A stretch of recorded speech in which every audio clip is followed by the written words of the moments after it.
ಸ್ನೇಹಿತರೆ, ನಮ್ಮ ಭಾರತದ ರಕ್ಷಣಾ ಬೆಳವಣಿಗೆಗಳ ಪ್ರತಿಯೊಂದು ಸುದ್ದಿಯೂ ನಿಮಗೆ ತಲುಪಬೇಕೆಂಬುದು ನಮ್ಮ ಉದ್ದೇಶ. ನಿಮ್ಮ ಒಂದು ಸಬ್ಸ್ಕ್ರೈಬ್ ನಮಗೆ ದೊಡ್ಡ ಪ್ರೋತ್ಸಾಹ. ದಯವಿಟ್ಟು ಸಬ್ಸ್ಕ್ರೈಬ್ ಮಾಡುವುದರ ಮೂಲಕ ಪ್ರೋತ್ಸಾಹ ನೀಡಿ ಎಂದು ನಿಮ್ಮಲ್ಲಿ ಕೇಳಿಕೊಳ್ಳುತ್ತೇವೆ. ನಮಸ್ಕಾರ ಗೆಳೆಯರೇ, ದೇಶ ಪ್ರೇಮಿಗಳೇ, ನಮ್ಮ ಕನ್ನಡ ಡಿಫೆನ್ಸ್ ನ್ಯೂಸ್ ಯೂಟ್ಯೂಬ್ ಚಾನಲ್ಗೆ ಸ್ವಾಗತ ನಿಮಗೆ.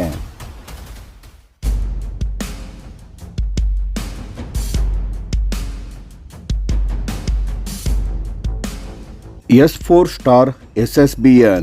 ನಮಸ್ಕಾರ ಸ್ನೇಹಿತರೆ, ಮತ್ತೊಮ್ಮೆ ಸ್ವಾಗತ ನಮ್ಮ ಚಾನಲ್ಗೆ.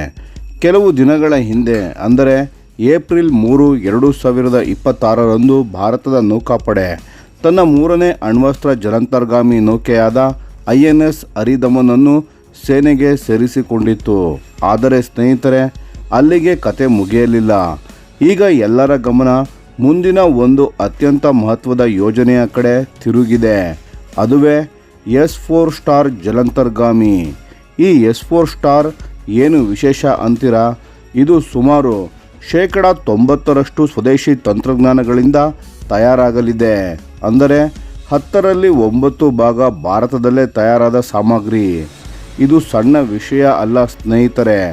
ಇದು ಭಾರತದ ರಕ್ಷಣಾ ತಯಾರಿಕೆಯ ಸಂಪೂರ್ಣ ಸ್ವಾವಲಂಬನೆಯ ದಿಕ್ಕಿನಲ್ಲಿ ಒಂದು ಐತಿಹಾಸಿಕ ಹೆಜ್ಜೆ.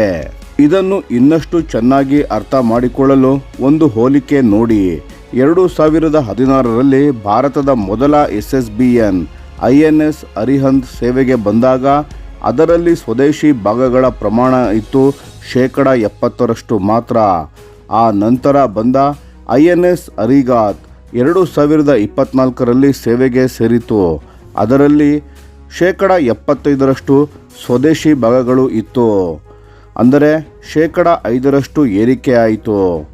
ಇದೀಗ INS ಅರಿದಮನ್ ಅದನ್ನು 85ಕ್ಕೆ ತಂದಿದೆ ಮತ್ತು ಮುಂದೆ ಬರಲಿರುವ S4 ಸ್ಟಾರ್ 85ರಿಂದ 90ಕ್ಕೆ ತಲುಪಲಿದೆ ಎಂದು ನಿರೀಕ್ಷಿಸಲಾಗಿದೆ.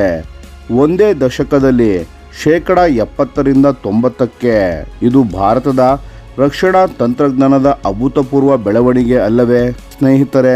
ಇದನ್ನು ಸಾಧ್ಯ ಮಾಡಿದ್ದು ಯಾರು? ಕೇವಲ ದೊಡ್ಡ ದೊಡ್ಡ ಕಂಪನಿಗಳಲ್ಲ, 200ಕ್ಕೂ ಹೆಚ್ಚು ಖಾಸಗಿ MSME ಉದ್ಯಮಗಳು ಈ ಯೋಜನೆಯಲ್ಲಿ ಪಾಲ್ಗೊಂಡಿವೆ. ಅತ್ಯಾಧುನಿಕ ಸೋನಾರ್ ವ್ಯವಸ್ಥೆಯಿಂದ ಹಿಡಿದು ವಿಶೇಷ ರೀತಿಯ ಉಕ್ಕಿನ ತಯಾರಿಕೆಯವರೆಗೆ ಎಲ್ಲವೂ ಭಾರತದಲ್ಲೇ ಆಗುತ್ತಿದೆ. ಮತ್ತು ಅಣು ಚಾಲನಾ ತಂತ್ರಜ್ಞಾನವನ್ನು ದೇಶೀಯವಾಗಿ ಅಭಿವೃದ್ಧಿಪಡಿಸಲು ಬಾಬಾ ಅಟೋಮಿಕ್ ರಿಸರ್ಚ್ ಸೆಂಟರ್ ನಿರ್ಣಾಯಕ ಪಾತ್ರವನ್ನು ವಹಿಸಿದೆ. ಈಗ S4 ಸ್ಟಾರ್ನ ವಿನ್ಯಾಸದ ಬಗ್ಗೆ ಮಾತನಾಡೋಣ ಬನ್ನಿ.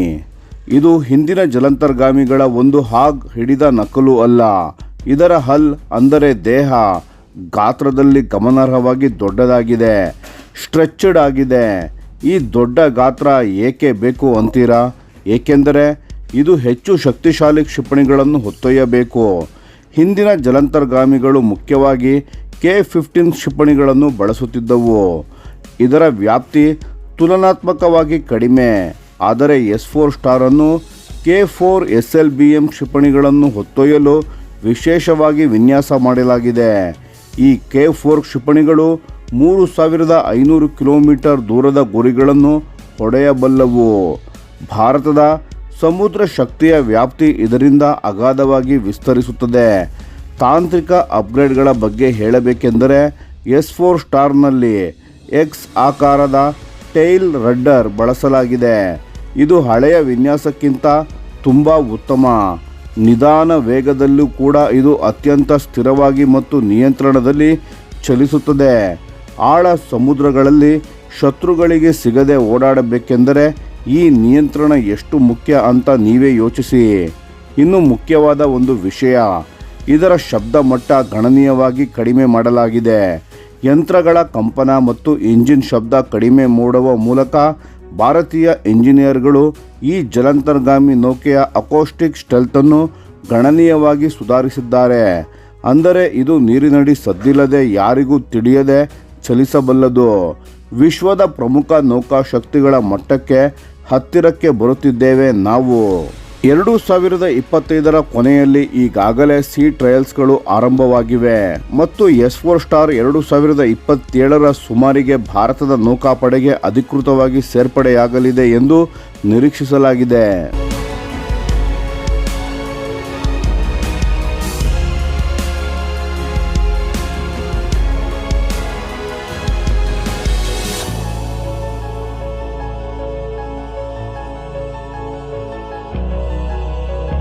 ಇದು ಭಾರತದ ನ್ಯೂಕ್ಲಿಯರ್ ಟ್ರಯಾಡ್ ಅಂದರೆ ಭೂಮಿ, ವಾಯು ಮತ್ತು ಸಮುದ್ರ ಎಲ್ಲ ಕಡೆಯಿಂದಲೂ ಅಣ್ವಸ್ತ್ರ ಪ್ರತಿದಾಳಿ ಮಾಡಬಲ್ಲ ಸಾಮರ್ಥ್ಯ ಅದರ ಸಮುದ್ರ ಭಾಗವನ್ನು ಮತ್ತಷ್ಟು ಬಲಿಷ್ಠಗೊಳಿಸಲಿದೆ. ಭಾರತದ ಅಣ್ವಸ್ತ್ರ ಪ್ರತಿರೋಧ ಶಕ್ತಿ ಸದಾ ಸಮುದ್ರದಲ್ಲಿ ಸಿದ್ಧವಾಗಿರಲಿದೆ. ಅದನ್ನು ಯಾವ ಶತ್ರುವಿಗೂ ತಡೆಯಲು ಸಾಧ್ಯವಿಲ್ಲ. ಮತ್ತು ಇನ್ನೊಂದು ದೂರದ ಕನಸು ಕೂಡ ಇಲ್ಲಿ ಆಕಾರ ಪಡೆಯುತ್ತಿದೆ. S4 ಸ್ಟಾರ್ ನಿರ್ಮಾಣದಿಂದ ಕಲಿತ ಪಾಠಗಳು ಮತ್ತು ಸಿದ್ಧವಾದ ದೇಶೀಯ ಸಪ್ಲೈ ಚೈನ್ ಮುಂದೆ ಬರಲಿರುವ ಇನ್ನೂ ದೊಡ್ಡ S5 ಕ್ಲಾಸ್ ಜಲಾಂತರ್ಗಾಮಿಗಳ ನಿರ್ಮಾಣಕ್ಕೆ ಅಡಿಪಾಯ ಆಗಲಿದೆ. ಸ್ನೇಹಿತರೆ, ಭಾರತ ಇಂದು ಕೇವಲ ಆಯುಧಗಳ ಖರೀದಿ ಮಾಡುವ ದೇಶವಾಗಿ ಉಳಿದಿಲ್ಲ. ನಾವು ಇಂದು ಅತ್ಯಂತ ಸಂಕೀರ್ಣವಾದ ಅಣ್ವಸ್ತ್ರ ಜಲಾಂತರ್ಗಾಮಿ ನೌಕೆಗಳನ್ನು ನಮ್ಮದೇ ನೆಲದಲ್ಲಿ ನಿರ್ಮಿಸಬಲ್ಲ ಸ್ವಾವಲಂಬಿ ರಾಷ್ಟ್ರ ಆಗಿ ಬೆಳೆಯುತ್ತಿದ್ದೇವೆ. ಇದು ನಮ್ಮ ಭಾರತದ ಹೆಮ್ಮೆ. ಸ್ನೇಹಿತರೆ, ಈ ವಿಷಯದ ಬಗ್ಗೆ ನಿಮ್ಮ ಅನಿಸಿಕೆ ಮತ್ತು ಅಭಿಪ್ರಾಯಗಳನ್ನು ದಯವಿಟ್ಟು ಕಾಮೆಂಟ್ ಮಾಡಿ ತಿಳಿಸಿ. ಧನ್ಯವಾದಗಳು.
ಈ ವಿಡಿಯೋ ನಿಮಗೆ ಇಷ್ಟವಾಗಿದ್ದರೆ ಲೈಕ್ ಮಾಡಿ ಮತ್ತು ನಮ್ಮ ಚಾನೆಲ್ ಅನ್ನು ಸಬ್ಸ್ಕ್ರೈಬ್ ಮಾಡಿ ಹಾಗೂ ಬೆಲ್ ಐಕಾನ್ ಒತ್ತಿ.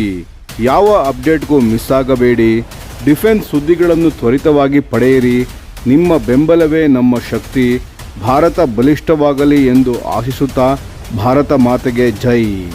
ಧನ್ಯವಾದಗಳು.